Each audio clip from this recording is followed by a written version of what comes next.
Your tangled web of tables isn't a data model, it's digital spaghetti. No wonder DAX feels like you're solving a Sudoku puzzle after 12 beers.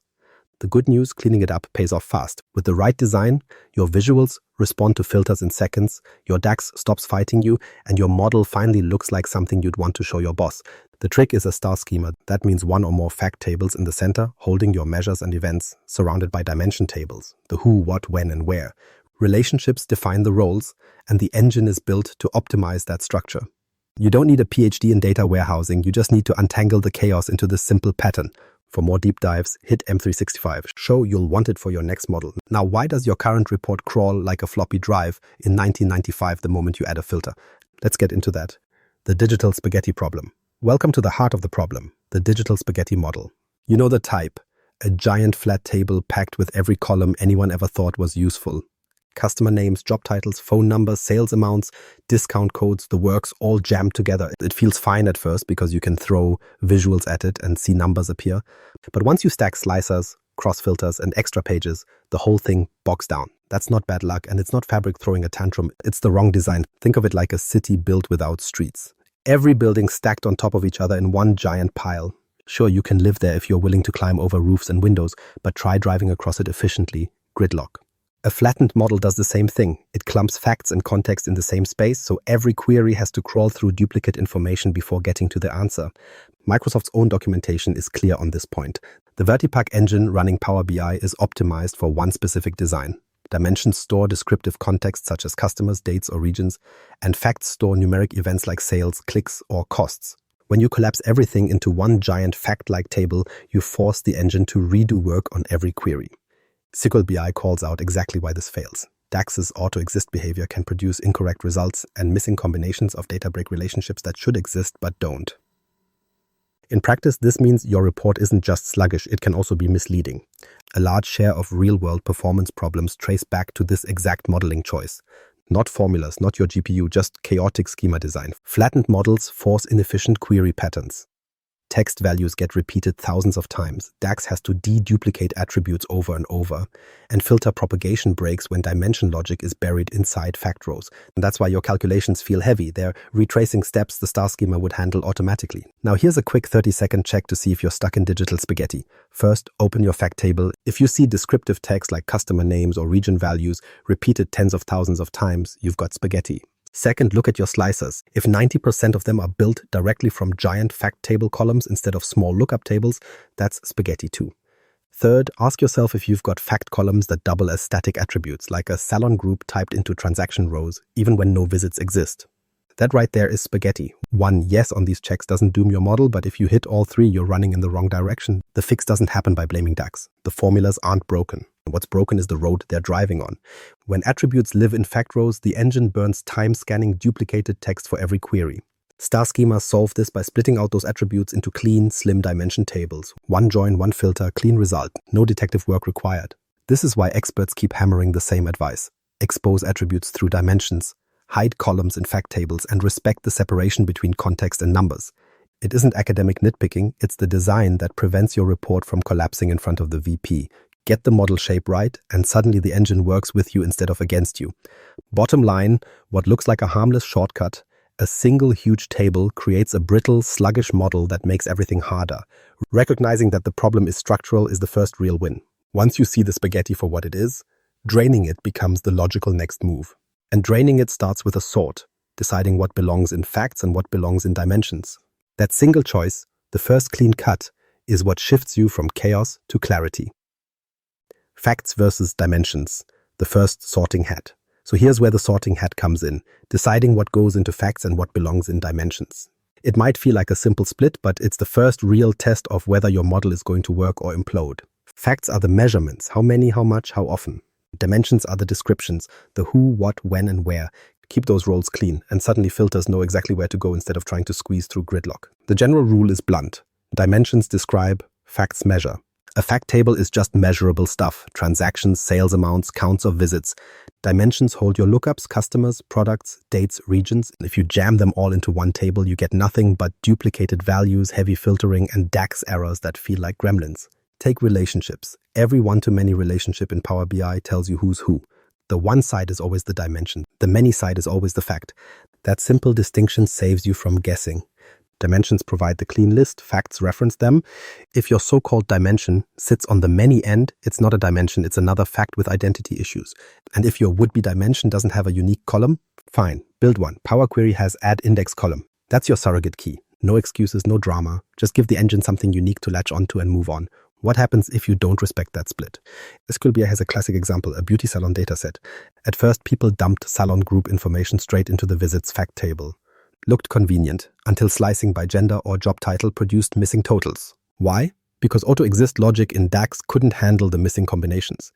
Key groups didn't exist in the fact table at all, so filters silently dropped numbers. The fix was obvious once you see it. Build real dimension tables for gender, job, and salon. Then adjust the measure to operate on those. Suddenly, the totals matched reality, filters worked, and ghost results disappeared. That's the power of getting the fact dimension boundary right. Another pitfall, stuffing descriptive text straight into your fact table because it's already there. For example, region repeated 500,000 times for every transaction. That's not a lookup, it's spam. Every time you slice on region, the model wastes cycles mashing those rows down into a unique list. Instead, throw region into a dimension table, store each region once, and let the join handle the rest. That's cleaner, faster, and accurate. Best practice here is non-negotiable. Hide descriptive columns in the fact table and expose attributes only through the dimension tables. You will thank yourself later when your report actually slices cleanly. Slicers should point to dimensions, not bloated fact text fields. Get lazy, and you'll be back to watching spinners while DAX cries in the background. If you want a mental image, facts are the receipts, dimensions are the catalog. Receipts don't carry full product names, addresses, or job titles. They just reference IDs and amounts. The catalog, your dimension, stores the product info once and for all. Mix them up and you're basically stapling the entire IKEA manual onto every receipt over and over. That's what kills performance. Even Microsoft's docs repeat this like gospel. Dimensions are the single source of truth for lookups. When you follow that, a slicer on customer or region works the way you expect, once and cleanly across all related facts. It works not because DAX woke up smarter, but because the schema is finally aligned with how the engine is built to behave. So the sorting hat rule is simple. Facts, your sales, visits, or other measurable events. Dimensions, your customers, products, dates, and regions. Keep them in their lanes. If the one side of the relationship can't stand uniquely, give it a surrogate key. Then hide every descriptive column in your facts and let dimensions carry them. It sounds strict, but the payoff is filters that work, models that load fast, and measures that stop tripping over themselves. Now that we've sorted the cast into facts and dimensions, there's a twist waiting. Microsoft insists you treat each side differently. Slim facts, chunky dimensions. Sounds like a paradox, but there's a reason for it, and that's where we're heading next. Normalize the fact, flatten the dimension. Normalize the fact, flatten the dimension.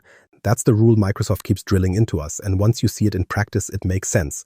Facts are meant to stay lean and normalized. Dimensions, they're meant to carry all the descriptive weight in one flattened place. Get that wrong and your filters stall out while memory usage balloons. Start with fact tables. These are your transaction logs, each row an actual event, a purchase, a return, a shipment. What belongs inside? Keys that link to dimensions, plus numeric measures you can aggregate. That's it. Every time you toss in descriptive fields like customer names, product categories, or vendor addresses, you're bloating the table. Think about a sales table with 100 million rows. If you stick the phrase blue running shoe, men's in there, congratulations, you've just written it 100 million times. That's not modeling, that's landfill.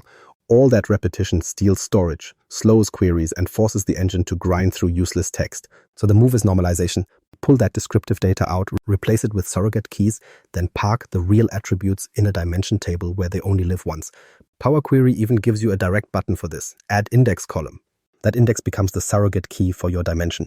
Then you merge that key into the fact table so the relationship is one-to-many, clean and reliable. That's Microsoft's own guidance, and it's the backbone of why facts behave when they're normalized. There's another rule you can't skip. Pick a grain and stick to it. Grain is the detail level of your fact, per transaction, per order line, or per daily rollup. Mixing grains in one table is like throwing metric and imperial units together. Suddenly, totals miss, averages skew, and you're debugging wrong numbers forever. Decide the grain when you design the fact, then make sure every row follows it. The result is consistent, predictable queries that won't surprise you mid-demo. Dimensions take the opposite treatment, flatten them. In relational databases, you'd normalize dimensions into snowflakes. A product table that links to a subcategory table, which links to a category table, which finally links to a department table. That's how someone gets tenure as a data architect. But in Power BI, that design turns your model into molasses. Why? Because every filter has to drag itself up chains of multiple tables, which increases model size, complicates queries, and forces report authors to leap across 3 or 4 lookups just to grab one attribute. Flattening dimensions fixes that. Denormalize the hierarchy into a single table. A product dimension includes the product name, brand, subcategory, category, all in one place. A customer dimension carries region, state, and age group side by side. Reporting becomes simpler because slicers grab attributes directly without climbing through links. From an author perspective, it's one clean table instead of 5 confusing ones.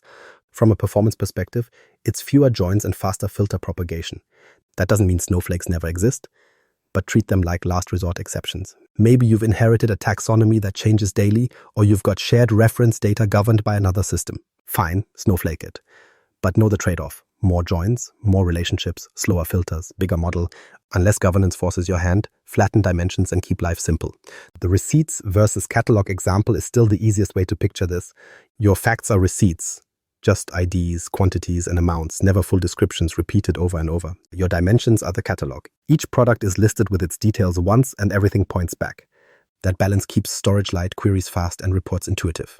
Let receipts stay skinny. Let the catalog be thorough. When you apply this split consistently, normalize the facts, flatten the dimensions, you line up your model with how Vertipack and DAX were designed to work. Query scans are smaller, slicers resolve instantly, and authors don't waste half their time hunting keys across lookup chains. That's not style points. That's raw performance delivered by schema discipline. And once your facts and dimensions are behaving, the next challenge becomes obvious. Your numeric measures make sense, your categories filter cleanly, but time itself is still a mess. Without fixing that piece, you can't even count correctly across months or years. The sacred date table, which brings us straight to the most overlooked table in every Power BI model, the sacred date table. People love skipping it because we already have an order date column. That shortcut is a trap. A single raw column in a fact table isn't enough. It leads to inactive relationships, clunky DAX workarounds, and broken time intelligence. If you've ever written a period-to-date calculation that gave you nonsense, odds are you tried to cheat without a proper date dimension. Business logic lives on the calendar. Orders, invoices, shipments, churn, it all ties back to time. Microsoft's docs don't mince words here. Build a dedicated date table. Not optional, not nice to have, and required. And building one is dead simple if you know the rules. Start with a continuous range that covers every date your data could touch, from the earliest transactions you care about to the latest forecasted horizon. Don't patch holes. If you miss a gap, you'll wonder why a chart skips March like the month never existed. Next, add a surrogate key so this becomes a real dimension, not just another column. You can use Power Query's add index column or go with a formatted YIMMDD key. Either way, give the model a clean one side for relationships. That's the glue that makes star schema queries predictable instead of wobbling around inactive joins.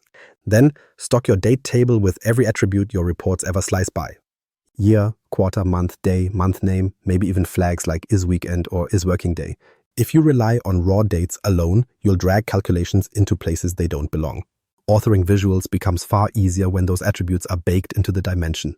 Want a simple slicer on month name? It's already there, spelled out, no hacks required. Now let's talk about roles. Facts usually don't come with one date column, they come with a dozen. Order date, ship date, due date, payment date. Trying to funnel all of those through one date table is the fastest way into user relationship hell. Every time you want to slice on shipping versus ordering, you're forced to juggle DAX syntax nobody wants to debug. The clean fix is role-playing date tables. Duplicate the same dimension for each role. One as order date, one as ship date, one as delivery date. Each relationship stays active. Each table gets clear names: ship year, order year, invoice year. Suddenly your slicers work cleanly and your authors stop swearing at the relationship view. How many duplicates are we talking? Just a handful. And no, you shouldn't worry about storage. Date dimensions are tiny compared to fact tables. Duplicating a few thousand rows of calendar data doesn't touch the space cost of 100 million line transactions. It's cheap insurance that keeps your measures simple and your model sane. Power Query referencing queries are the preferred way to do it. Build the master once, then spin off role-playing copies. If you must, you can also generate them with calculated tables, but referencing queries keep it organized and efficient. Do it right once and it pays dividends forever. Year-to-date actually computes as year-to-date. Same period last year isn't a coin toss. Period-over-period comparisons stop breaking mid-presentation. You don't need a page of exotic DAX to tell filter context which column you meant. It just works. All because the calendar finally got the respect it deserves. A date table isn't glamorous, but it's the backbone of every reliable report. Skip it and no amount of clever measures will save you. Build it with a proper range, a surrogate key, and clean role-playing copies, and you'll never babysit inactive relationships again. And once time is under control, the next source of user pain stares you right in the face: your slicers. Because nothing kills confidence faster than exposing raw blanks, cryptic codes, or flag one fields that only a database admin could love. Beating blanks, flags, and cryptic codes. Blanks, flags, and cryptic codes. This is the part no one brags about fixing, but everyone notices when you don't. You can spend weeks designing the perfect star schema and still watch the whole thing lose credibility if the slicers greet users with flag 1 instead of something real. At that point, the issue isn't performance, it's trust.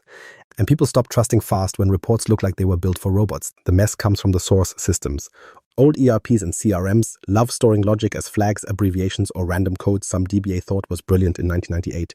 Add in missing values, nulls for entire customer segments or blank sales channels, and suddenly your report is littered with confusion. The mistake is letting it flow straight through into visuals. If a VP clicks a dropdown and sees 0 or flag 2, they're gone. They'll nod politely and then export raw data to Excel, which means everything you built gets sidelined. The fix is not yelling at your users until they memorize the code table.